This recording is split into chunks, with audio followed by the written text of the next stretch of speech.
Here in the United States, at least 1.4 million Americans have been infected, while over 88,000 have died.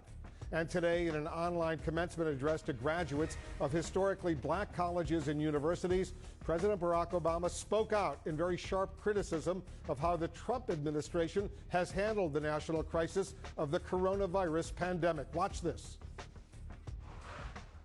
More than anything, this pandemic has finally torn back the curtain on the idea that so many of the folks in charge know what they're doing. A lot of them aren't even pretending to be in charge. If the world's going to get better, it's going to be up to you. With everything suddenly feeling like it's up for grabs, this is your time to seize the initiative. Change requires strategy, action, organizing, marching, and voting in the real world like never before. President Obama did not mention President Trump by name, but there was absolutely no mistaking the criticism of his successor. This at a time when his own former vice president, the presumptive Democratic presidential nominee, Joe Biden, has been largely out of the spotlight.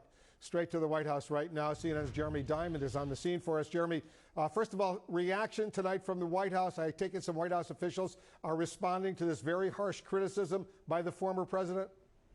They are indeed, Wolf. And listen, this is the latest criticism from President Obama directed at the Trump administration over its handling of the coronavirus pandemic. Just a week ago, Wolf, we were talking about President Obama's criticism that the Trump administration's response has been an absolute chaotic disaster. And now these latest comments from the former president. And so we do have a statement now from the White House Press Secretary Kayleigh McEnany. She writes, President Trump's unprecedented coronavirus response has saved lives. His early travel restrictions and quarantines protected the American public, while his Paycheck Protection Program and direct payments to Americans got needed economic relief to our country. Moreover, President Trump directed the greatest mobilization of the private sector since World War II to fill the stockpile left depleted by his predecessor. Now, Wolf, that last line there about a depleted stockpile is something that we have heard President Trump and his aides repeatedly bring up. But the truth of it, Wolf, is that while there were certain items in that stockpile that had not been replenished